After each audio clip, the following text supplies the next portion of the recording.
Kalau dia ditimpa oleh satu kesulitan, dia mengucap alhamdulillah dan bersabar. Jadi dalam dua keadaan dia selalu mendapatkan kebaikan. Dalam keadaan dapat nikmat dia mendapat pahala syukur, dalam keadaan musibah dia mendapatkan berkah sabar. Itu orang beriman. Maka bapak-bapak saudara, membaca ayat ini saya berharap ya kita semua menyikapi cobaan-cobaan apapun. Yang lagi kuliah misalnya ada saja kendala, ya itu biasa, ya itulah jalan, ya itulah jalan untuk mencapai apa yang kita cita-citakan.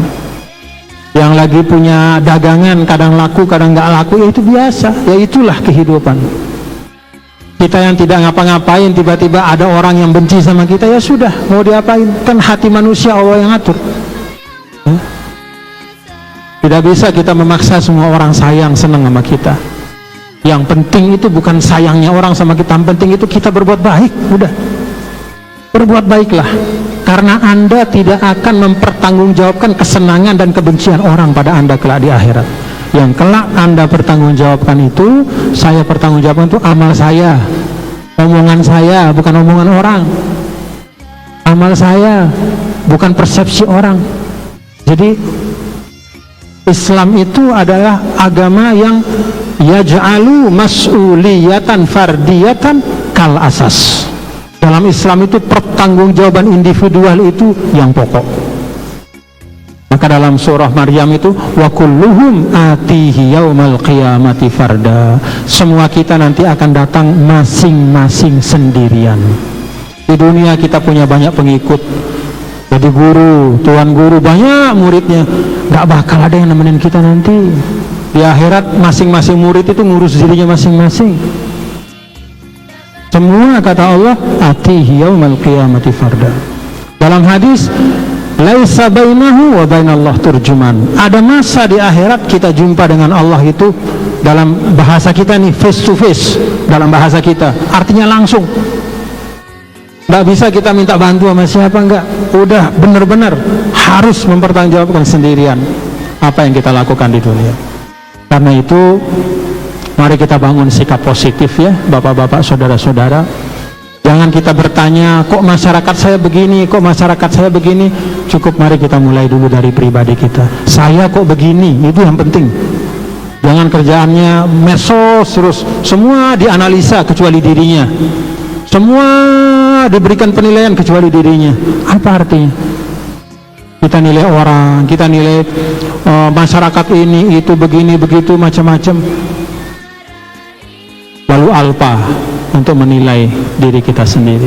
Padahal menilai diri kita sendiri itulah yang menjadi pokok dan asas. Apa? Iqra' kitabaka kafa binafsikal yauma 'alaika hasiba. Gak usah repot-repot menghitung-hitung orang, repot-repotlah menghitung amalmu, karena catatan amal kita itu yang menjadi pedoman kelak di akhirat untuk diri kita, bukan catatan amalnya orang. Paham bapak-bapak ya? Jadi mari kita bangun sikap positif. Kalau kita bangun sikap ini, maka tidak ada cobaan yang terlalu berat, tidak ada nikmat juga yang terlalu hebat, semua akan biasa-biasa saja. Apa coba nikmat yang paling kita senangi hari ini? Bisa makan enak, makan durian misalnya. Wah, tapi sampai kapan mau makan durian? Ada masa nanti uang ada, tapi memang badan kita sudah tidak bisa terima lewat itu. Bersuami istri ada akhirnya. Kalau tidak kita yang meninggal, ya istri kita dulu yang meninggal. Beranak, berorang tua dan anak juga ada masanya. Semua ada masanya. Karena itu tidak perlu ada cobaan yang terlalu mengganjal hati, dan tidak perlu ada nikmat yang terlalu membesarkan dan menyombongkan diri. Biasa-biasa saja.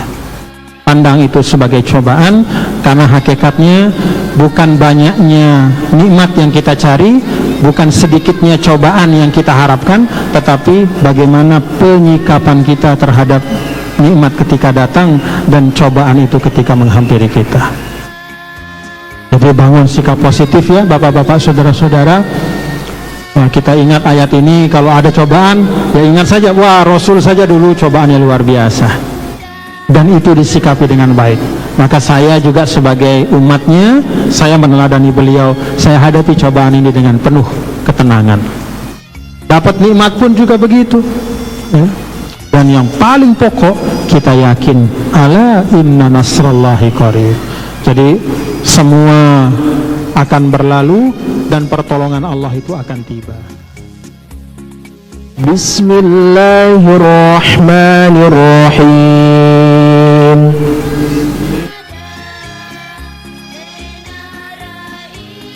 Am hasibtum an tadkhulul jannata walamma ya'tikum mathalul ladzina khalaw min qablikum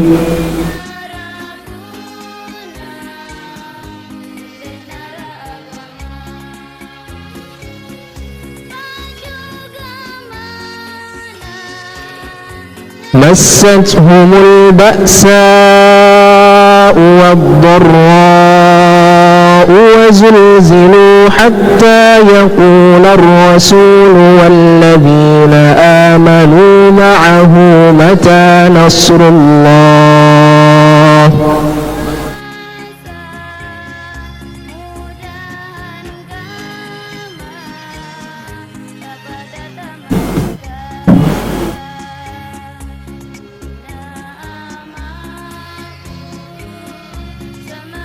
Ala inna nasrallahi qarib.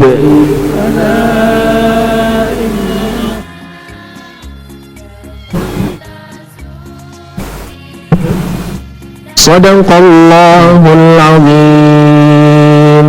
Sadaqallahul azim. Bismillahirrahmanirrahim. Alhamdulillah, wassalatu wassalamu ala rasulillah wa ala alihi wa sahbihi wa man wala. Allahumma arzuqna tilawatahu ana al-layli wa atrafan nahar. Allahumma anfa'na bil Qur'an waj'al lana imaman wa hudan wa rahmah. Amin ya rabbal alamin. Jamaah yang dirahmati Allah, alhamdulillah wa syukrulillah. Pada hari ini kita bisa membaca satu ayat yang ke-214 ya dari suratul Baqarah. Ayat yang nanti akan sama-sama kita coba telusuri maknanya dan apa-apa yang bisa kita ambil dari ayat ini untuk menjadi bekal dalam menjalani kehidupan kita di dunia ini. A'udzu billahi minasyaitonir rajim. Bismillahirrahmanirrahim. Am hasibtum, apakah kamu mengira, an tadkhulul jannata, bahwa kalian akan masuk ke dalam surga, walamma, padahal belum, ya'tikum, datang kepadamu, padahal belum datang kepadamu, atau sedangkan belum datang kepadamu, masalul ladzina khalau min qablikum, seperti yang datang kepada orang-orang terdahulu, khalau, yang telah lewat, ya. Artinya pada masa-masa yang lalu, min qablikum, sebelum kalian. Apa itu, ya, yang menimpa mereka itu? Massatuhumul ba'sa. Massat artinya diserempet, ya, atau ditimpa, atau terkena kepada mereka. Apa yang mengenai mereka? Al-ba'sa. Al-ba'sa itu artinya kesusahan. Wad-dharra, dan kemudaratan.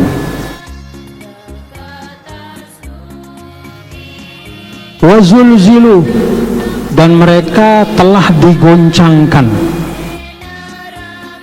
Diguncang, maksudnya diguncang itu oleh situasi dan keadaan. Hatta yaqula, sampai berkata ar-rasul, yaitu rasul yang pada waktu itu dulu, ya, walladzina amanu ma'ahu, dan orang-orang yang beriman yang bersama sang rasul itu, mereka berkata di ditimpa kesusahan, ditimpa kemudaratan, serta digoncang tidak habis-habisnya, gitu ya. Sampai akhirnya mereka berkata, udah nggak tahan. Sampai nabinya sendiri bersama orang-orang yang beriman pada saat itu, mata nasrullah. Mereka bertanya-tanya, kapan datangnya pertolongan dari Allah? Ala itu ada tambih, litanbih, menunjukkan ketahuilah. Biasanya ala itu datang untuk menunjukkan sesuatu hakikat yang dilupakan, untuk mengingatkan sesuatu yang penting tapi terabaikan. Inna nasrallahi qarib. Ketahuilah bahwa sesungguhnya pertolongan Allah itu dekat. Jemaah sekalian, dari ayat ini Allah Subhanahu wa taala memaparkan bagaimana perjalanan kehidupan manusia. Dan inilah yang sebenarnya setiap kita itu mengalami setiap waktu. Jadi semua kita itu tidak ada yang lepas dari al-ba'sa wad-dharra wa zulzilu. Jadi ini bagian dari sunnatullah fil kaun wal insan. Ini adalah bagian dari sunnatullah yang terjadi dalam sejarah dan menimpa manusia dari waktu ke waktu. Bentuknya secara detail itu bisa berbeda, ya, kadarnya juga tidak sama, tapi esensi cobaannya itu tidak berbeda. Al-ba'sa wad-dharra, al-ba'sa itu kesusahan. Sebagian ulama menyatakan al-ba'sa itu adalah hal-hal yang merupakan cobaan dari luar manusia, eksternal, di luar dirinya. Apa itu? Misalnya kurang uang. Uang itu kan bukan di badan kita, uang itu di sekitar kita, ya. Jadi kalau al-ba'sa itu kata sebagian ulama adalah hal-hal yang merupakan cobaan manusia yang di luar dari badannya ini. Entah itu kekurangan rezeki, entah itu kalau misalnya di dunia mungkin dagangannya tiba-tiba rugi, atau misalnya jabatannya tiba-tiba diambil, atau misalnya status sosialnya tiba-tiba berkurang, atau misalnya lingkungannya tidak kondusif, tiba-tiba tetangganya marah-marah terus sama dia, nggak tahu sebabnya kenapa. Itu ba'sa. Nah, jadi cobaan-cobaan yang berada di sekitar kita tetapi tidak langsung ada di badan kita. Sedangkan ad-dharra kata sebagian ulama, ya, mudarat itu adalah hal-hal yang menyangkut langsung kepada diri kita. Ada misalnya peristiwa kematian, itu kan menyangkut jiwa. Ada sakit, ya, ada ya bermacam-macam lah sakit. Ada hati yang gundah, ya. Kan kita kadang sehat badan tapi pikiran kita macam-macam, atau badan kita sehat pikiran kita lurus tapi kok hati kita resah dan gelisah. Itu juga cobaan. Dan kemudian lebih dari itu, ya, wa zulzilu. Zulzilu ini sesuatu yang di luar kita dan menyangkut hal-hal besar, ya. Wa zulzilu itu kalau kata sebagian ulama bisa maknanya harfiah, hal besar itu yaitu zilzal, gempa. Zilzal itu artinya gempa. Pernah gempa nggak di Lombok ini? Kira-kira pada saat gempa itu takut nggak? Kalau nggak takut itu nggak normal. Takut kita. Sampai lapangan-lapangan kan penuh tempat kita tidur, rumah-rumah kita tinggalkan. Itu zilzal dalam makna harfiah, hal yang besar. Tidak hanya menyangkut satu dua orang tapi satu masyarakat. Yang terdampak itu puluhan bahkan ratusan ribu bahkan jutaan orang. Kerugiannya pun tidak terkira-kira, ratusan miliar bahkan triliunan. Ada juga zulzilu dalam makna bukan harfiah, tetapi dalam makna yang lebih luas, yaitu tergoncangnya sendi-sendi keimanan. Tergoncangnya, ya, al-akhlakul karimah yang telah diwariskan dari generasi-generasi. Dan itu bisa kita saksikan. Cobaan-cobaan iman, cobaan-cobaan akhlak, ya. Banyak cobaan iman. Kalau zaman dulu, sebagaimana dalam ayat ini, ada cobaan yang sifatnya itu adalah betul-betul dalam makna yang harfiah. Kalau tetap beriman mau dibunuh, diminta untuk kufur. Atau ada juga cobaan iman dalam makna yang lebih luas, lebih dia mempercayai urusan dunia melebihi percayanya kepada Allah. Itu musibah iman. Nah, ketika hal-hal seperti ini menimpa orang-orang yang tersoleh pun, orang-orang yang tersoleh pun itu sampai bertanya-tanya. Ini orang yang soleh, orang yang kuat keyakinannya kepada Allah pun sampai bertanya-tanya, ya Allah, kapan ini selesai? Maka Allah ingatkan, ala inna nasrallahi qarib, pertolongan Allah itu akan datang. Apa yang bisa kita ambil selain dari terjemah harfiah ayat ini? Yang pertama, bahwa cobaan itu sunatullah, sebagaimana yang kita baca di ayat. Jadi jangan menganggap aneh kalau ada cobaan. Bahkan cobaan itu usianya adalah sepanjang usia kehidupan kita. Dan salah satu cobaan yang paling berat yang perlu diantisipasi oleh seorang mukmin adalah justru cobaannya pada saat sakratul maut nanti. Itu yang perlu dimitigasi kalau bahasa orang sekarang. Mitigasi itu artinya kita siapkan pencegahannya. Dulu ada tsunami, maka ada ilmu cara-cara memitigasi tsunami. Bagaimana supaya kita bisa terhindar dari kemudaratan, meminimalisir. Nah, cobaan salah satu yang paling berat yang perlu untuk kita mitigasi itu adalah cobaan pada saat sakratul maut. Maka untuk cobaan yang ini, cara memitigasinya itu sederhana, kata para ulama, ya, diambil dari pesan Nabi kita, Nabi besar Muhammad sallallahu alaihi wasallam, bahwa manusia itu matu ala ma asyu alaih. Manusia itu nanti akan mati seperti cara dia menjalani kehidupan. Jadi kalau kita mentradisikan diri dalam kebaikan, maka insya Allah mati kita pun mati dalam kebaikan. Mudah-mudahan sakratul mautnya pun dimudahkan. Tapi kalau dalam hidup kita mentradisikan keburukan, maka seperti itu pula lah kita nanti akan menghadap Allah subhanahu wa ta'ala. Jadi isti'dad terbaik untuk menghadapi, menyiapkan diri mendapatkan husnul khatimah itu ada dua, kata para ulama. Yang pertama adalah mendawamkan kebaikan, mentradisikan kebaikan. Dan yang kedua, berdoa dengan doa yang khusus untuk mendapatkan husnul khatimah. Allahumma inni as'aluka husnul khatimah. Kita minta spesifik. Tetapi yang kedua, yaitu doa ini tidak akan naik, ya, tidak akan sampai, tidak akan mudah diijabah kecuali kalau ada bensinnya. Kalau roket itu naik, itu harus ada bahan bakarnya. Apa bahan bakarnya? Wal amalus sholihu yarfa'uh. Yang mengangkat doa-doa kita ke atas itu adalah amal soleh kita. Jadi yang meroketkan, yang melejitkan, yang mengangkat doa kita, ya, yang menyampaikannya ke hadirat Allah subhanahu wa ta'ala itu wal amalus sholihu yarfa'uh, amal saleh. Nah, jadi yang pertama tadi, bahwa cobaan-cobaan itu adalah sunnatullah, dan hidup pasti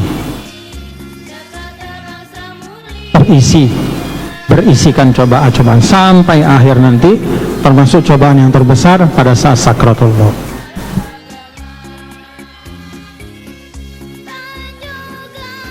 Yang kedua, bapak-bapak, saudara-saudara, apa yang terjadi pada manusia di dunia itu tidak selalu menunjukkan bagaimana posisinya di sisi Allah. Kalau ada orang banyak dapat cobaan, belum tentu itu artinya dia dibenci Allah. Buktinya dalam ayat ini, Nabi, orang beriman itu dapat cobaan. Rasulullah SAW cobaannya luar biasa yang nggak pernah kita rasakan. Jadi banyaknya cobaan belum tentu menunjukkan bahwa Allah tidak sayang.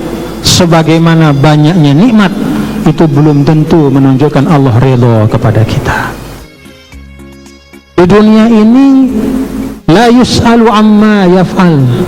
Kita tidak bisa bertanya kenapa Allah memberikan ini kepada itu, tidak memberikan yang itu kepada ini misalnya. Kenapa harus saya yang dicoba bukan dia? Tak bisa kita bertanya itu. Kenapa? Karena Allah yang maha mengetahui. Dan tidak perlu kita mengkaitkan bahwa cobaan itu berarti Allah murka, bahwa nikmat berarti Allah ridho. Tidak. Seringkali cobaan itu justru ditimpakan kepada orang-orang yang terpilih untuk mengangkat derajatnya di sisi Allah Subhanahu wa ta'ala. Tidak jarang cobaan itu diberikan kepada seseorang untuk membersihkan dirinya. Maka disebutkan kalau ada orang meninggal dunia setelah dia sakit yang panjang, maka insya Allah itu tandanya bahwa dia meninggal dunia, dosa-dosanya sudah hilang, dibersihkan oleh Allah melalui penyakitnya.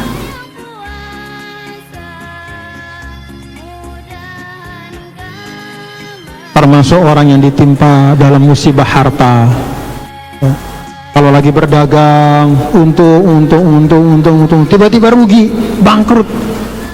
Belum tentu itu berarti Allah marah ya, kepada orang tersebut sehingga dia dibangkrutkan. Belum tentu. Bisa jadi Allah sayang sama dia, lalu kemudian dia dilihat oleh Allah ketika berdagang, dia dapat untung, lalu kemudian ibadahnya yang semula selalu setiap hari dia selalu katakanlah misalnya kalau sholat selalu yang paling depan, kalau ada amal-amal, kalau ada kegiatan-kegiatan yang baik dia selalu terlibat di situ. Tapi karena kesibukannya berbisnis, akhirnya dia mulai katakanlah kurang semangatnya, maka disemangati lagi sama Allah, dikembalikan lagi dia, diingatkan. Bukan tandanya Allah murka, tidak. Sayangnya Allah kadang-kadang berupa cobaan dan musibah. Itu bagian dari pendidikan Allah kepada kita sebagai manusia. Karena itu ya, walillahil masalul a'la. Caranya Allah itu adalah mengandung makna untuk kita teladani dalam kehidupan. Sehingga kalau kita sayang sama anak kita, bukan berarti sayangnya itu harus dengan mengikuti semua kemauannya. Terkadang ya, sebagaimana Allah mengingatkan hambanya dengan memberikan teguran, maka seperti itu pula kalau kita menyayangi seseorang, entah itu anak kita, murid kita, tetangga kita, maka wujudkan sayang itu tidak hanya dengan selalu memujinya, tidak hanya selalu mengiyakannya, tidak hanya selalu mendukungnya, tapi juga mengingatkan dan menasihatinya. Tegur kalau dia salah. Itu yang kedua.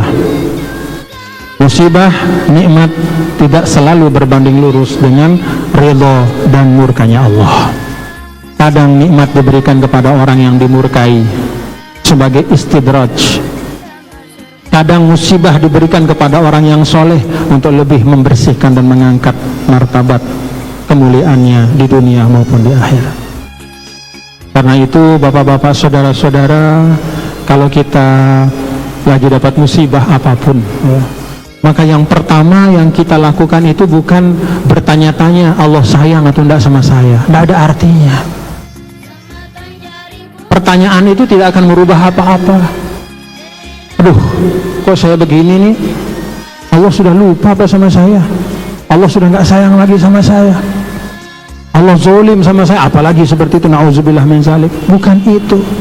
Kalau ada musibah yang menimpa kita, maka introspeksilah. Kita lihat dan buka perjalanan amal-amal kita. Demikian juga kalau ada nikmat yang datang kepada kita, sama juga. Bukan untuk kita gagah-gagah di depan orang, bukan untuk kemudian membanggakan diri seakan-akan Allah paling sayang kepadanya, tidak. Tapi ketika Allah kasih kita nikmat itu, langsung kita refleksikan kepada amal-amal kita. Loh, sholat saya lagi payah sekarang, saya lagi malas sholat, tapi kok Allah kasih rezeki. Bahaya ini. Jangan-jangan ini istidraj. tanda bahwa saya diulur-ulur, tapi di ujung nanti seperti orang main layangan, ulur-ulur langsung putus. Supaya saya tidak putus, saya kembali. Ya Allah, saya lupa, saya kembali, saya tobat kepadamu. Itu orang yang beriman. Jadi ini yang kedua yang kita ambil dari ayat ini, bahwa nikmat dan musibah itu tidak selalu berbanding lurus dengan ridha dan murkanya Allah Subhanahu wa ta'ala.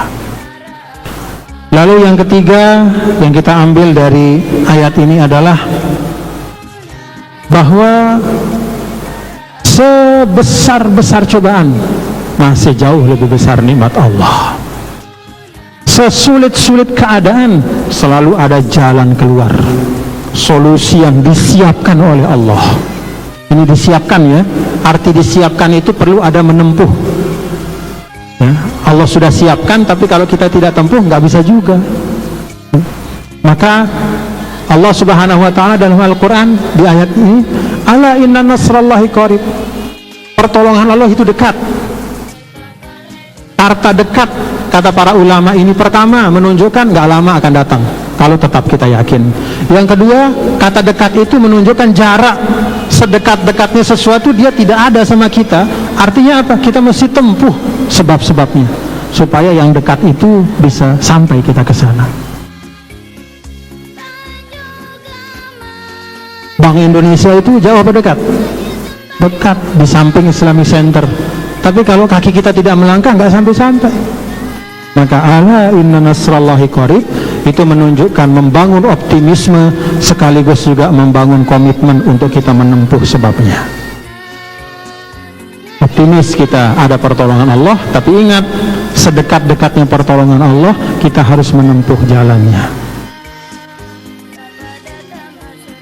Maka kalau kita baca ayat misalnya, fa inna ma'al usri yusran, inna ma'al usri yusra, sesungguhnya bersama kesulitan itu ada kemudahan, dan bersama kesulitan itu ada kemudahan. Dalam ayat ini ada satu kesulitan yang bersamaan dengan dua kemudahan. Ada kata ma'a, Allah bersamakan. Tetapi tetap saja bapak-bapak, saudara-saudara, walaupun Allah sudah menyiapkan kemudahan itu, kita harus menempuh jalannya. Kita harus upayakan. Makanya jangan bertanya-tanya, kok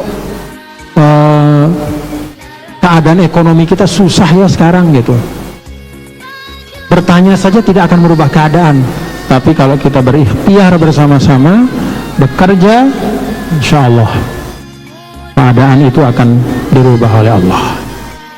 Sebagaimana dalam ayat ini, ala inna nasrallahi qarib. Jadi itu yang ketiga yang kita ambil dari ayat ini, bahwa sebesar-besar cobaan masih jauh lebih besar jalan keluar, solusi, kebaikan yang Allah siapkan. Tetapi itu semua akan dapat kita peroleh kalau kita menempuh jalannya. Nah, tiga hal ini bapak-bapak, saudara-saudara, bisa kita saksikan dalam perjalanan hidup Nabi kita, Nabi besar Muhammad sallallahu alaihi wasallam. Beliau itu setiap kali ada musibah yang menimpa, masathumud ba'sa wad-dharra, ketika Madinah ditimpa dengan paceklik, ketika Madinah ditimpa oleh penyakit yang menyebabkan banyak sahabat sakit, Rasulullah Shallallahu Alaihi Wasallam tetap membangun optimisme di tengah sahabat. Tidak pernah Nabi kemudian menarik itu ke dalam hal yang membangun pesimisme. Wah, Allah udah nggak sayang sama kita, nggak ada. Tidak pernah Nabi berbicara seperti itu. Selalu disikapi dengan positif. Sehingga Nabi mengatakan, ajaban li amril mu'min, in asobat musarra hamidallah fasyakar, wa in asobathu dharra hamidallah fasabar.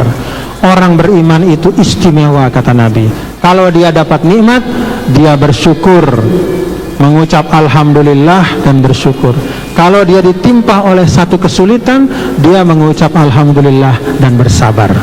Jadi dalam dua keadaan dia selalu mendapatkan kebaikan. Dalam keadaan dapat nikmat dia mendapat pahala syukur, dalam keadaan musibah dia mendapatkan berkah sabar. Itu orang beriman. Maka bapak-bapak saudara, membaca ayat ini saya berharap ya kita semua menyikapi cobaan-cobaan apapun. Yang lagi kuliah misalnya ada saja kendala, ya itu biasa, ya itulah jalan, ya itulah jalan untuk mencapai apa yang kita cita-citakan. Yang lagi punya dagangan kadang laku kadang nggak laku, ya itu biasa, ya itulah kehidupan. Kita yang tidak ngapa-ngapain tiba-tiba ada orang yang benci sama kita, ya sudah, mau diapain, kan hati manusia Allah yang atur ya. Tidak bisa kita memaksa semua orang sayang senang sama kita. Yang penting itu bukan sayangnya orang sama kita, yang penting itu kita berbuat baik. Udah, berbuat baiklah, karena Anda tidak akan mempertanggungjawabkan kesenangan dan kebencian orang pada Anda kelak di akhirat. Yang kelak Anda pertanggungjawabkan itu, saya pertanggungjawabkan itu amal saya, omongan saya, bukan omongan orang. Amal saya, bukan persepsi orang. Jadi Islam itu adalah agama yang yaj'alu mas'uliyatan fardiyatan kal asas. Dalam Islam itu pertanggungjawaban individual itu yang pokok. Maka dalam surah Maryam itu wa kulluhum atihi yaumal qiyamati farda. Semua kita nanti akan datang masing-masing sendirian. Di dunia kita punya banyak pengikut, jadi guru, tuan guru, banyak muridnya, gak bakal ada yang nemenin kita nanti. Di akhirat masing-masing murid itu ngurus dirinya masing-masing. Semua kata Allah atihi yaumal qiyamati farda. Dalam hadis laisa bainahu wa bainallah turjuman. Ada masa di akhirat kita jumpa dengan Allah itu dalam bahasa kita nih face to face, dalam bahasa kita artinya langsung. Nggak bisa kita minta bantu sama siapa, enggak. Udah benar-benar harus mempertanggungjawabkan sendirian apa yang kita lakukan di dunia. Karena itu mari kita bangun sikap positif ya bapak-bapak, saudara-saudara. Jangan kita bertanya kok masyarakat saya begini, kok masyarakat saya begini. Cukup mari kita mulai dulu dari pribadi kita. Saya kok begini, itu yang penting. Jangan kerjaannya medsos terus, semua dianalisa kecuali dirinya. Semua diberikan penilaian kecuali dirinya. Apa artinya? Kita nilai orang, kita nilai masyarakat ini, itu, begini, begitu, macam-macam. Lalu alpa untuk menilai diri kita sendiri. Padahal menilai diri kita sendiri itulah yang menjadi pokok dan asas. Apa? Iqra kitabaka kafa binafsikal yauma 'alaika hasiba. Gak usah repot-repot menghitung-hitung orang, repot-repotlah menghitung amalmu.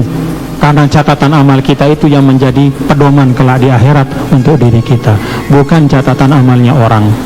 Paham bapak-bapak ya? Jadi mari kita bangun sikap positif. Kalau kita bangun sikap ini, maka tidak ada cobaan yang terlalu berat, tidak ada nikmat juga yang terlalu hebat. Semua akan biasa-biasa saja. Apa coba nikmat yang paling kita senangi hari ini? Bisa makan enak, makan durian misalnya. Wow. Tapi sampai kapan mau makan durian? Ada masa nanti uang ada, tapi memang badan kita sudah tidak bisa terima lewat itu. Bersuami istri ada akhirnya. Kalau tidak kita yang meninggal, ya istri kita dulu yang meninggal.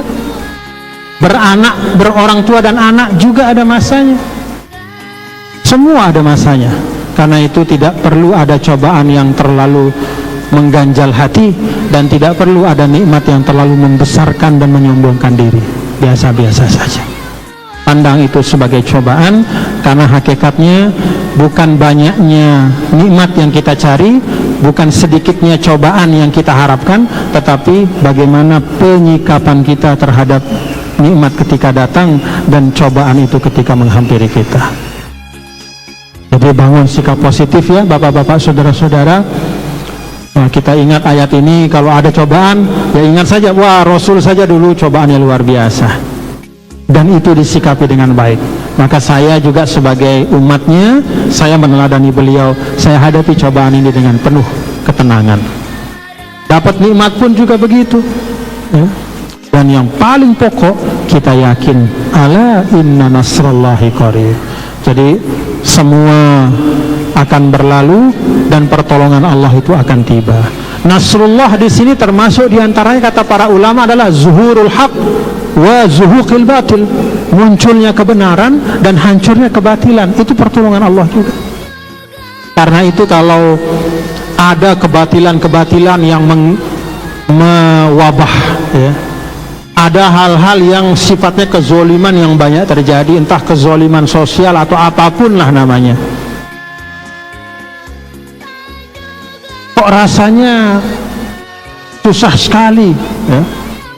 Ada hal-hal yang menjadi agenda bangsa kita ini kok nggak beres-beres misalnya, ya.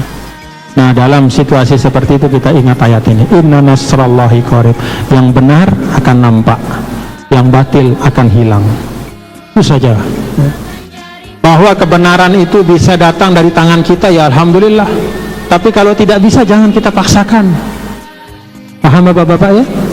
Karena kebenaran yang Allah subhanahu wa ta'ala akan hadirkan itu melalui tangan siapa yang Allah kehendaki. Kita mengharapkan perubahan, kok nggak bisa terjadi? Mungkin memang belum di generasi kita.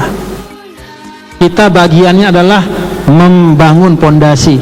Nanti akan ada generasi yang akan lebih hebat lagi, yang bisa menghadirkan apa yang kita harapkan itu. Jadi nggak usah frustasi juga, ya. Kita kadang-kadang kalau baca medsos, kalau lihat postingan-postingan kan kayaknya banyak betul hal-hal yang bertentangan dengan hati nurani kita, ya. Maka kalau terjadi hal-hal seperti itu, ya lakukan kebaikan semampu kita, selebihnya biar Allah yang mengatur. Semua Allah yang mengatur. Allah fi tadbir. Allah fi tadbir. Allah fi tadbir. Allah yang mengatur semua. Nah, dengan demikian maka kita tidak akan terlalu stres ya menghadapi situasi apapun, ya. Nah, tidak terlalu tertekan, ya kita nikmati saja kehidupan ini dengan baik, ya. Rezeki kita dapatkan melalui jalan yang halal, kita konsumsikan dalam hal-hal yang baik. Seberapa yang kita dapatkan, ya itu bagian kita. Kita terima dengan kesyukuran sambil kita ikhtiar untuk menambahnya kalau Allah berkenan. Jadi ruang lingkup dari apa yang kita miliki, apa yang merupakan amanah kita, kita kelola dengan baik. Selebihnya, ya, ada hal-hal besar di sekitar kita yang mungkin menjadi ganjalan kita, ya sudah serahkan sama Allah, ya. Termasuk keadaan bangsa dan negara kita, ada hal-hal yang masih belum sesuai dengan harapan, ya ini semua proses menuju kepada yang lebih baik, insya Allah. Ala inna nasrallahi qarib. Ketahuilah bahwa kebenaran itu tiba, kebenaran itu datang, kebenaran itu dekat, kemenangan pertolongan Allah itu dekat, insya Allah akan terwujud. Kita bantu-bantu dengan doa ya bapak-bapak ya, saudara-saudara. Nah, itu juga yang merupakan tradisi kita yang diajarkan oleh Nabi kita, Nabi besar Muhammad sallallahu alaihi wasallam. Kita bantu ikhtiar kita yang terbatas ini dengan doa, termasuk mendoakan bangsa dan negara, mendoakan Indonesia, mendoakan pemimpin kita yang mau selesai maupun yang akan datang. Yang mau selesai diselesaikan dengan baik, yang akan datang memulai dengan baik. Karena kalau pemimpin itu tidak baik, yang rugi bukan dia, yang rugi itu kita semua. Jadi tidak ada gunanya kita mengumpat-umpat, tidak ada gunanya. Coba gunanya apa kita mengumpat? Misalnya ada pemimpin yang kurang pas, lalu kita umpat, gunanya apa? Kita ketemu langsung nggak bisa, kalaupun ketemu langsung menasihati pun belum tentu didengar. Maka sebagai masyarakat kita doakan saja, ya Allah, aslih ulata umuril muslimin, perbaiki keadaan orang-orang yang ngurus kami ya Allah. Jadikan yang mengurus kami itu orang yang sayang kepada kami, yang takut kepadamu. Itu doa kita. Jadi nggak usah ya Allah laknat pemimpinnya, nggak usah ngapain, ya, jangan. Apalagi itu pemimpin orang beriman, ya. Orang yang kafir pun, yang kufur pun, itu nggak semuanya boleh dilaknat. Orang yang kufur pun itu kita doakan supaya dia diberikan hidayah. Siapa yang boleh dilaknat? Kalau dia betul-betul nyata-nyata tidak berhenti terus-menerus menzolimi umat Islam. Misalnya yang di Israel itu, ya, boleh juga sekali-sekali dilaknat ya. Allah turunkan laknat kepada orang-orang Zionis, boleh saja sekali-sekali ya. Tapi jangan sering-sering juga terus-terusan. Karena yang lebih penting kita doakan itu adalah agar saudara-saudara kita di Palestina itu mendapatkan keselamatan, diberikan keberhasilan dan kemenangan. Itu bapak-bapak ya. Jadi kita bangun praktek-praktek yang positif ya, kata-kata yang baik, amal-amal yang baik, insya Allah akan mempercepat datangnya pertolongan Allah Subhanahu wa taala. Rabbana taqabbal minna innaka antas samiul alim, tub 'alaina innaka antat tawwabur rahim, ya mujibas sa'ilin, ya ghiyathal mustaghithin. Sallallahu alaihi ala sayyidina maulana Muhammad walhamdulillahi rabbil alamin. Baiklah jemaah rahimakumullah, demikianlah kajian kita pada siang hari ini. Marilah kita tutup dengan bersama-sama melafazkan alhamdulillah dan doa kafaratul majlis. Alhamdulillahirabbil alamin, subhanakallahumma wa bihamdika asyhadu an la ilaha illa anta astaghfiruka wa atubu ilaik. Wassalamu alaikum warahmatullahi wabarakatuh. Sallallahu rabbuna ala